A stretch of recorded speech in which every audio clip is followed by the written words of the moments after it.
Hey entrepreneurs, executives, and spammers. We started the Pilot House email and customer retention team to crush targets. And in our 4th year, we are the best customer retention team in the Roman character set. We use campaigns to fire up the addresses you spent so much money to acquire and build effective automations that keep your engagement window fat and drive value that you can amortize over years. The cheapest customer is the customer you already have, and the most effective ad funnels go to high-intent audience. Come to pilothouse.co, fill out the lead form, and ask to speak with me directly. I'll give you a free audit. Back to the show. In the inbox late night, glowing screen, see the light. Email, everything feels alright. Hey, we got some addresses. Oh, get them over here. Get them making money right now. This is brand equity. This is what you've built. How you should be measuring your own persistent revenue ecosystem from the highest level. Are we turning a first-time buyer into a repeat buyer within a quarter? Customer retention is a methodology. Email is a tool. Customer retention is all channel. It's, are we retaining our customers? Am I growing brand awareness? Am I growing total addressable market? Am I creating runway for my brand to grow?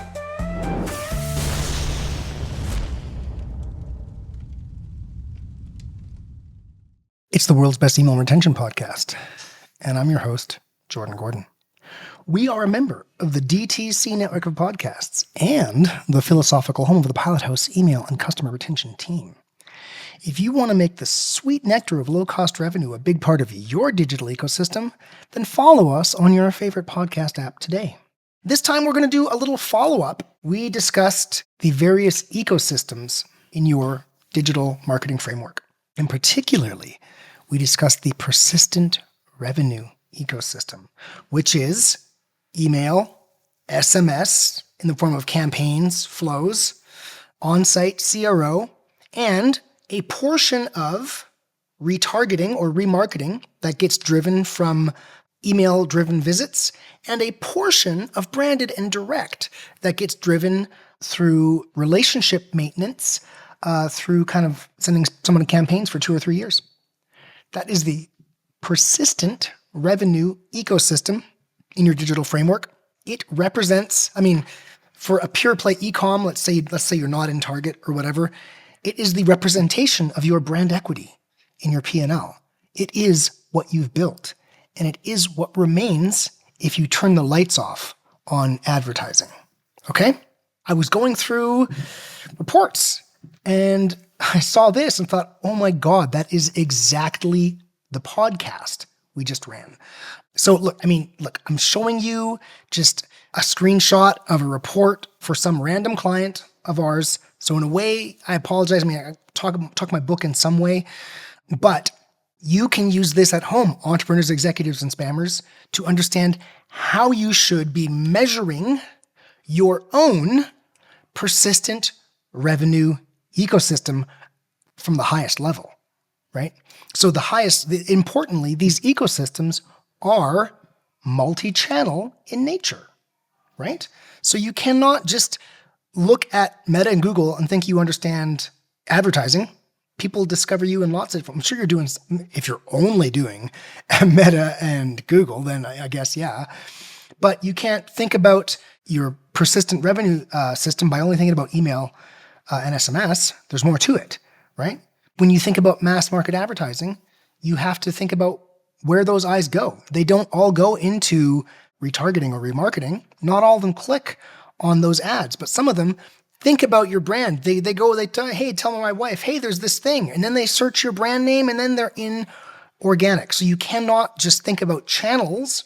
When we think about these ecosystems, these are multi-channel ecosystems.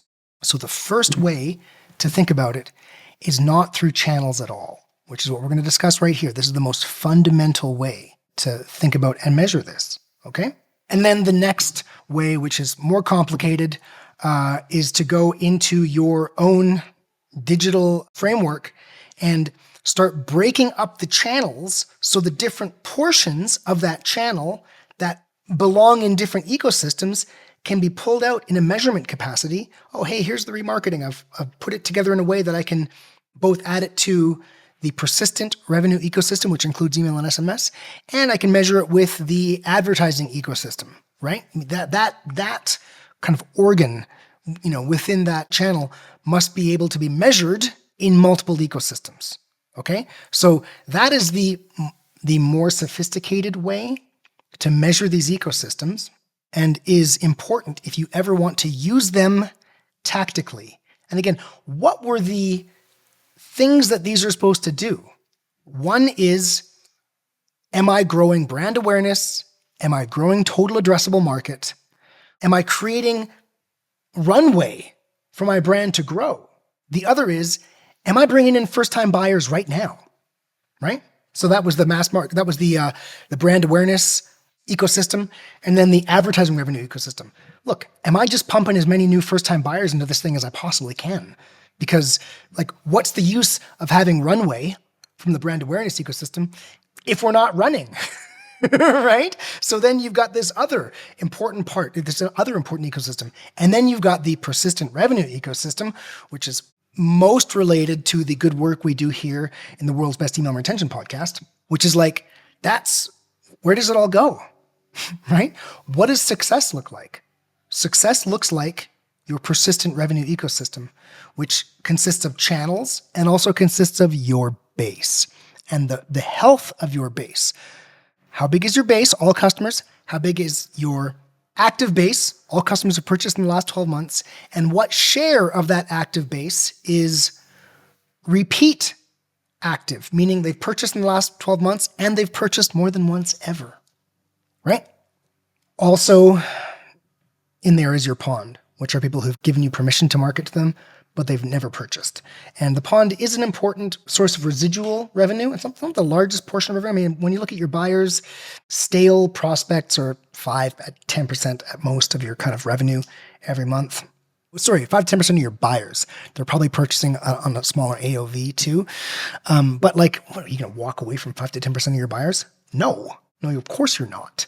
So that pond is important. Stocking the pond is important. I'm sure you're going to hear on our pod and on the DTC podcast in the months to come as we get ready for Q4, we're going to talk about stocking the pond, right? Where does that pond live? It lives in your persistent revenue ecosystem, right? It is just hasn't converted yet, but you do get brand impressions, which move up as we discussed in the last episode. You got to go back and watch that episode if you want to know what we're talking about here. Those brand impressions through unique opens do move their way up into the kind of organic portion of the circle that we discussed, not the funnel, the circle. And yeah, look, even if they're not buying, if they're up there sharing, they're doing some of the marketing for you, right? That's the free traffic portion of your digital ecosystem, of your digital marketing framework. And the free traffic is where the cheap money comes from, right? The cheap revenue. And the cheap revenue is how you fund more growth. Okay? So that's a really quick review of the three ecosystems. And we talked about it for almost an hour in the last episode. So please go back and watch the episode if you haven't already. Sorry for making it take an hour. That's how long it took. We went all the way back and had said, hey, you got to understand how your opens work, all the way to, look, this is the biggest picture we can possibly do for how e-commerce works. So we want to put those ecosystems together and measure opens, clicks, revenue, and cost for the ecosystem, so we can measure those ecosystems against other ecosystems to understand how they're moving and to measure those ecosystems against themselves, right? If we can measure them against themselves, then we can know if they're improving over time. That's the full way. But what if you're just really, you want to get this thing from 0 to 10, right? How is my persistent ecosystem doing?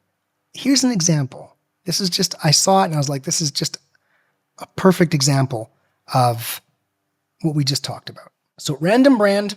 And what are we seeing here? For everybody at home, I do have a pretty crazy table with some charts.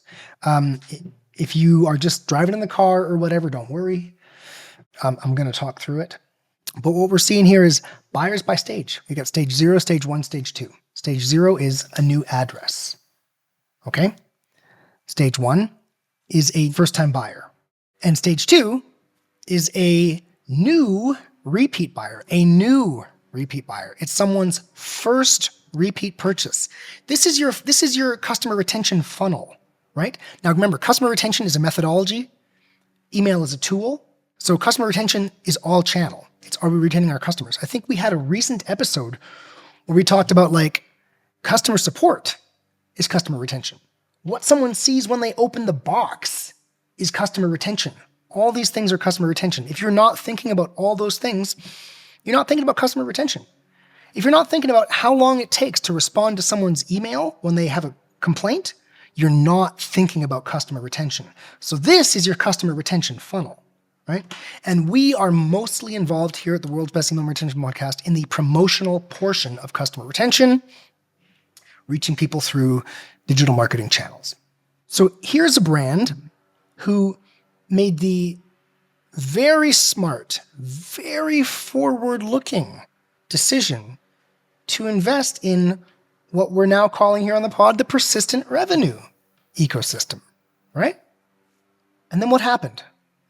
President Trump really just kind of blew up the whole trade world. You know, it's all over the news. You might have heard. And this is an email only Pilot House client, by the way. So they're just with us for email and retention. So I don't know exactly what's behind changes in their kind of advertising model. I don't know. I can't give you those answers. All I know is what happens after we get the address into the persistent marketing funnel, the persistent marketing ecosystem. Now, the bars in the bar graph here, just so you understand, this is a, if you look there on the left, you can see on the axis, this is a logarithmic. So small changes in the bars are a lot. And we'll walk through actual numbers so you can see. But just so you see, look at those blue bars, you're like, that's not changing that much. It's logarithmic. It's changing a lot. And at the bottom, so the blue bars are absolute new addresses, first-time buyers, and new repeat buyers. Why new repeat buyers? Again, to stress this. If you've got a business, like let's say you've got a product subscribe business, you got people ordering every month, right? And so that totally muddies the picture of what's going on in my customer retention funnel right now. If you've got new address, new first-time buyer, new repeat buyer, that is a snapshot of right now what's happening in your funnel, okay?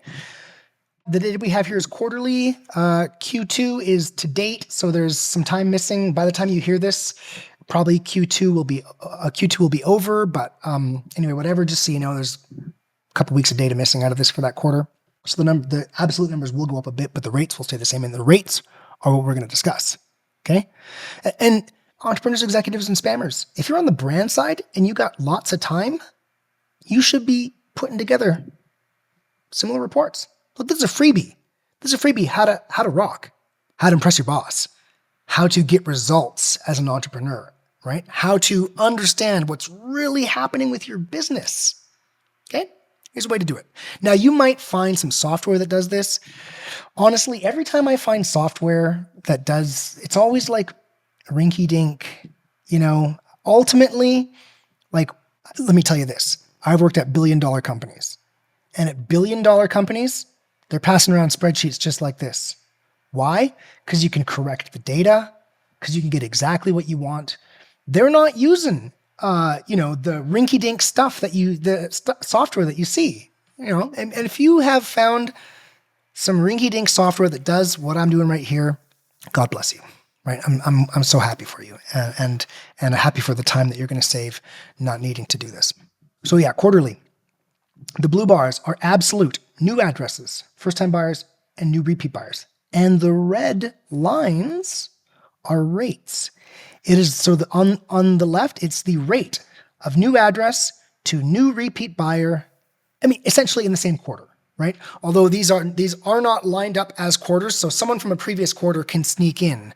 But the way the data works, ultimately, you're looking at effectively people who were new addresses who became a repeat buyer within a quarter. Okay? And then the second chart, we're looking at first-time buyers.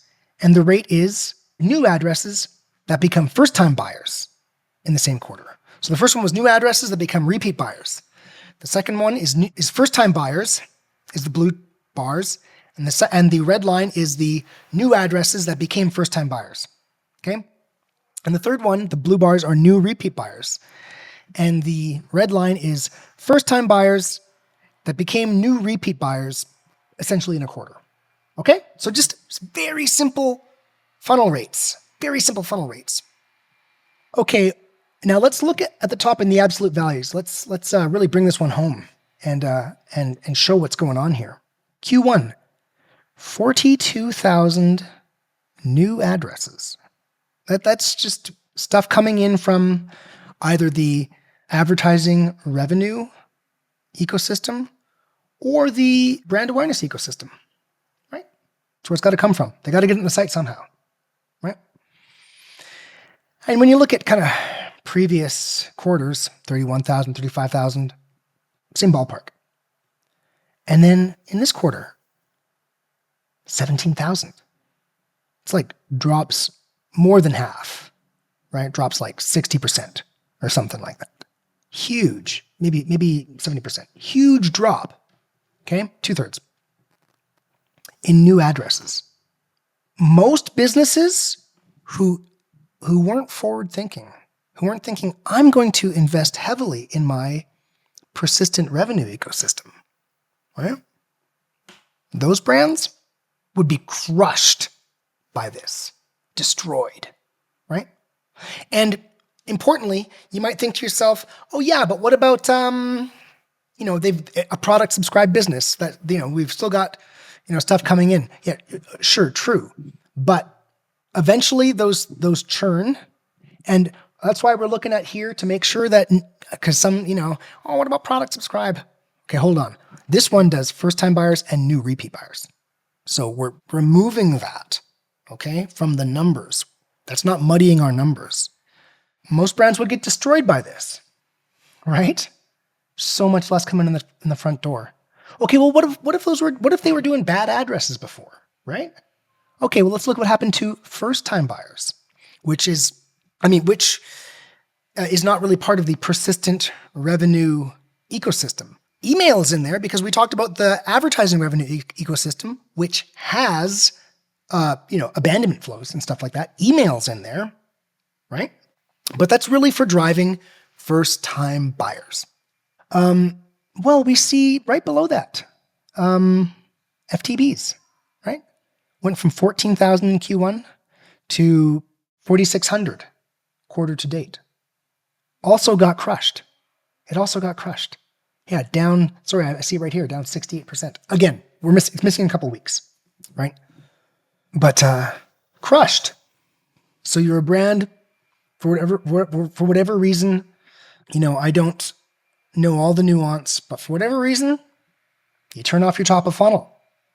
You significantly slow your advertising because of, what have we talked about many times here, right? The market can stop you out. So again, the business cycle changes, and your persistent revenue funnel is what's making you money. Your persistent revenue ecosystem is what's making you money throughout the business cycle. And then as that business cycle changes, you change what you're doing with your advertising revenue ecosystem and your brand awareness ecosystem, right? You're moving those around. And then at the bottom, there's a brick of revenue. And that's what's keeping the lights on. That's what's paying the bills. That's what's putting food on the table. And you must be looking at that as one unit to understand, hey, am I going to put food on the table in 6 months, right? So first-time buyers also crushed, because what's the outcome of the advertising revenue ecosystem? First-time buyers. That's the outcome of that, right? Now, what do we see on new repeat buyers? Okay, 6,200 to 3,900. Okay? That is a 37% drop quarter over quarter. And importantly, I want you to, so first of all, half the drop, right? So if you've got a strong, let's skip to the end here. Let's skip to the good part. If you've got a strong, persistent revenue ecosystem, when you cut things in half up top, you're going to lose 75% down to the bottom. So what are we doing with this client? All the stuff we discussed. Reaching way back, resetting people in the campaign window, pushing out all these campaigns which go into retargeting. They drive brand awareness, reinforce brand awareness, and bring in branded traffic. They put people into abandonment flows, right? And that persistent revenue just keeps on going. And this is the important thing that's driving that. What's driving that? Okay, we can see right there in red, okay, the first-time buyer to new repeat buyer rate for this client. Their rate at which they move first-time to repeat buyers is up 134% year over year and 97% quarter over quarter. 134% year over year. Their new address to new repeat buyer rate. That's the rate at which an address comes in and becomes a repeat buyer in a quarter, right? Up 238% year over year.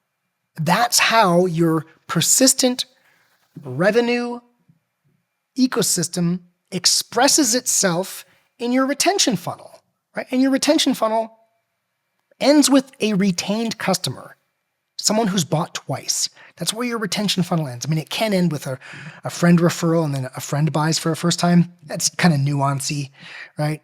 And to finish, when we see in red here, these kind of lines at the bottom, we see this just relentless increase in new address to repeat buyer. Yeah, of course that's gone up, right? Because you've got, less new addresses. But then also on you're seeing it on first-time buyer to repeat, right? So, okay, we got someone to buy. The rate at which we're turning them into a repeat buyer has increased. And this is because of the persistent revenue ecosystem. And this is what you should be setting up and how you should be your core source of truth. Your core source of truth. Are we turning a first-time buyer into a repeat buyer within a quarter? Look, you can actually find a bunch of this in cohorts in Shopify. We did a whole cohort talk. If you look back a few episodes, we took Shopify cohorts. I'm old school. I got my own spreadsheet, right? Because I want to see these kind of quarter over quarter, year over year numbers. The 238% increase in the rate of turning a new address into a repeat address is why the bottom of funnel effect of decreasing advertising, that's why the effect is half. Rather than first time buyers being cut 68%, we got new repeat buyers cut 37%. This is the expression of persistent revenue ecosystems in your business. And this is how they help you. Right? This is how this thing helps you get through the tough times. So look, random customer. We're not talking about what's going on with them, but maybe they're finding a new source. Maybe they're changing their manufacturing. Who knows what they're doing, right? But they're still making money. If they say, we got to lift and shift. Let's turn this off. Strong, persistent revenue funnel. Strong revenue generation, right? This is brand equity. This is what you've built, right? And the advertising revenue ecosystem and the brand awareness ecosystem are designed to, in two different ways, feed more into your persistent revenue ecosystem. So it may be a bit quicker. This one's maybe a bit quicker. The last one was almost an hour, right? We're at 26 minutes here.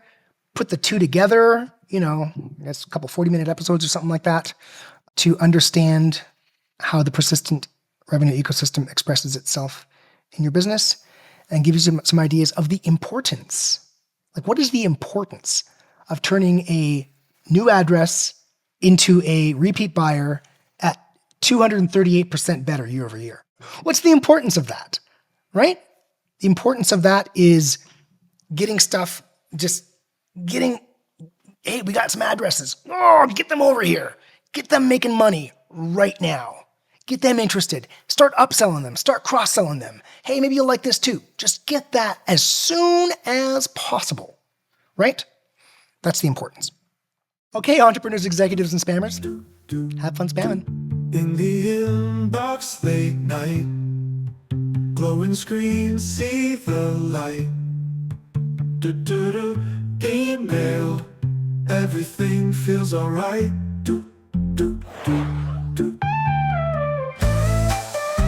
Hey entrepreneurs and spammers, remember, you can't scale without email, and the cheapest customer to acquire is the customer you already have. So please subscribe to the world's best email and retention podcast and learn how to make low-cost revenue a big part of your digital ecosystem.